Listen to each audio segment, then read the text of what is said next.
Hello everyone guys. AIIMS CRE का एक और पोस्ट कोड का रिजल्ट आ चुका है जो कि पोस्ट कोड है 83। चलिए इसके रिजल्ट में पूरा कंप्लीट डिस्कस करते हैं। ये रिजल्ट नोटिफिकेशन है आपके लिए, जैसा कि आप देख सकते हैं। जो पोस्ट कोड 83 है उसमें जो पोस्ट थी वो स्टेनोग्राफर की है। ये रिजल्ट भी बाकी रिजल्ट की तरह प्रोविजनल रिजल्ट है। ठीक है, अब इसमें क्या चीज़ है वो आपको डिस्कस करते हैं, क्या डिक्लेरेशन आपके लिए लिखी हुई है।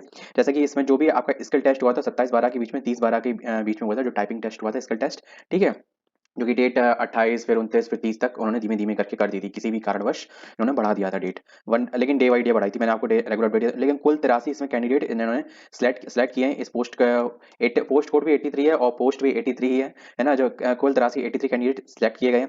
अब आपके लिए जो इंपॉर्टेंट इन्फॉर्मेशन है वो आप देख लीजिए। जैसे कि अभी इन्होंने कहा कि ये जो भी सिलेक्टेड कैंडिडेट है 83, ये सब अभी तक जो आपने हमें ऑनलाइन एप्लीकेशन में प्रोवाइड कराई है और जो भी आपने सीबीटी एग्जाम दिया है ना, उसके बेसिस पे ये सारे सेलेक्टेड हैं। अभी आपका कोई भी डॉक्यूमेंट का कोई भी स्क्रीनिंग नहीं हुई है।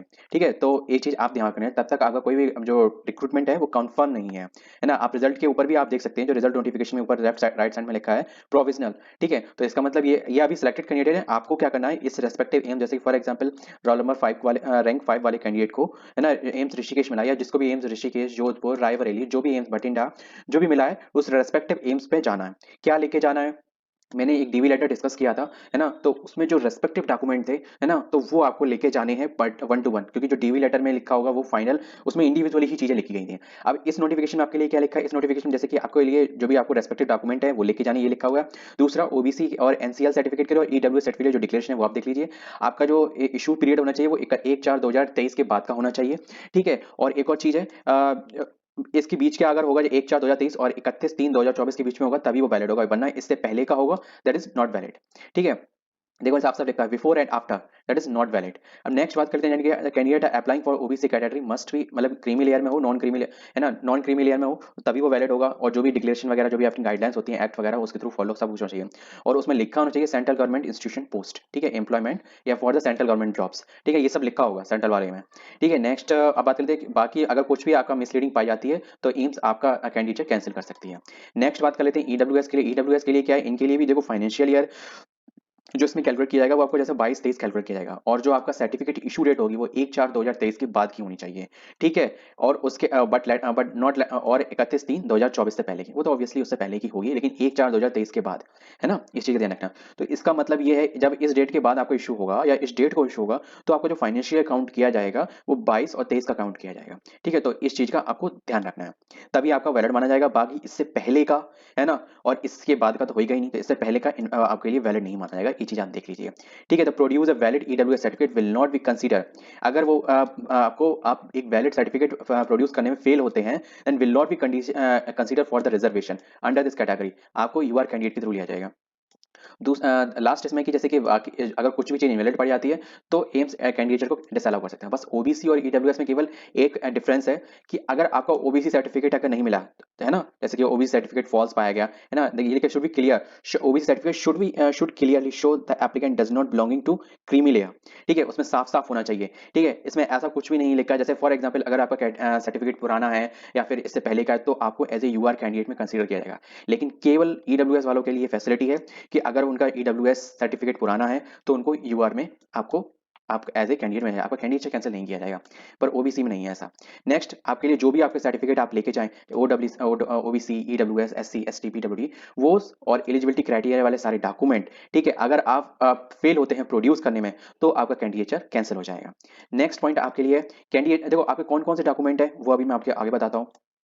ठीक है, दो जो द रेस्पेक्टिव इन देखो the appointment letter the provisionally selected candidate will be strictly subject to the verification. ठीक है, ऑल ओरिजिनल डॉक्यूमेंट, ये जो अभी सिलेक्टेड सा प्रोविजनल है, अभी आपके ओरिजिनल डॉक्यूमेंट का वेरिफिकेशन होगा तब वो चीज होगी। Certificates and documentation respective and participating the AIIMS. ठीक है, जो भी सिलेक्टेड कैंडिडेट है वो required to report the allotted AIIMS without any delay और एज पर द इंस्ट्रक्शन। ठीक है, respective institute and declaration of the result. आप विद इन 5 डेज के अंतर्गत, ठीक है, जैसे ही आपका डीवी लेटर डाउनलोड हो जाए, ठीक है, एक चीज आपको लास्ट में यहाँ पे एक लाइन आपको दिखाता हूँ, डीवी लेटर। डीवी लेटर मतलब डीवी एडमिट कार्ड आप समझ लेते हैं। मैंने आपको एक डीवी एडमिट कार्ड डिस्कशन मैंने पूरा कंप्लीट उसमें जो भी आपकी डिक्लेरेशन आई थी, मैंने एक पर्सन की डीवी लेटर मुझे मिला था, तो उन्होंने मुझे इसका शेयर किया। तो वो जब मुझे मिला तो मैंने उसकी जितने भी आपके इंस्ट्रक्शंस थे डॉक्यूमेंट के रिगार्डिंग ना, वो सारे मैंने आपको डिस्कस किए। मैं उसका लिंक वीडियो के एंड में आपका डिस्क्रिप्शन मिल जाएगा या आई बटन में आपको मिल जाएगा। ठीक है, देखो इसमें लिखा हुआ है verification letter downloaded from my page portal. आप जैसे एडमिट कार्ड डाउनलोड किया वैसे ही आपको वहीं पे वेरिफिकेशन लेटर डाउनलोड करने का ऑप्शन मिलेगा, ठीक एडमिट कार्ड के पास। ठीक है, the link for download the verification letter and the candidate page will be active and after the declaration result. अभी जैसे ये रिजल्ट आपको पब्लिश हो गया है, उसी के थोड़ी देर बाद या मे बी हो सकता है कल शाम तक हो, है ना, या सुबह ही हो जाए या रात में हो, तो आपको अपना डीवी लेटर चेक करते रहिएगा। ठीक है गाइस, नेक्स्ट बात कर लेते हैं। The individual mark for the all the candidate who are appeared in the mentioned examination will be available on the website. आपके जो इंडिविजुअल मार्क्स है जैसे आप चाहते हो, है ना, तो वो कुछ देर में आपकी वेबसाइट पे आपको शो हो जाएंगे। ठीक है, the can not be claimed and the right to employment for the mentioned post. आपका इसमें नाम होना ये कंफर्म नहीं है कि आपको कैंडिडेट मिलेगा ही मिलेगा। ठीक है, it is expected to review the earlier notice that all the candidate are ready to require the document and certificates. देखो guys, इन्होंने कहा जैसे कि आपको जैसे ये नोटिस मिले और जैसे आपका डीवी लेटर डाउनलोड हो जाए या डीवी एडमिट कार्ड डाउनलोड हो जाए, तो आपके उसके बाद आपको जल्द से जल्द विद इन 5 डेज, और मैं ये कहूँगा कि उसी दिन जाके वहाँ पे आपको एडमिट होना पड़ेगा। एडमिट होने का मतलब ये होता है वहाँ पे आपको प्रेजेंट होना पड़ेगा। ठीक है, क्योंकि मैं जी आपको अपनी तरफ से देर नहीं करनी चाहिए किसी भी इन काम में, खासकर डीवी में। Next, the allocation of the AIIMS is provisionally subject to. देखो जो भी आपको ये चीज लास्ट पॉइंट 8 पॉइंट ये कहता है जैसे अभी आपको जो भी एम्स वगैरह जो भी चीज मिली हुई है या फिर जिस पोस्ट के लिए आप सेलेक्ट किए गए हो, है ना, तो ये चीज अभी सब प्रोविजनल है। ठीक है, अभी आपकी अगर कोई भी क्वालिफिकेशन जैसे फॉर एग्जाम्पल ग्रेजुएशन किसी भी तरीके से अगर रिजल्ट या फिर जो एप्लीकेशन की लास्ट डेट है उसके बाद आया है, या फिर कुछ भी इस तरीके का एरर होता है, कोई भी एरर होता है आपके डॉक्यूमेंट्स में, तो अभी भी आपका कैंडिडेट कैंसिल किया जा सकता है। ये चीज आपका 8 पॉइंट आपसे कहता है।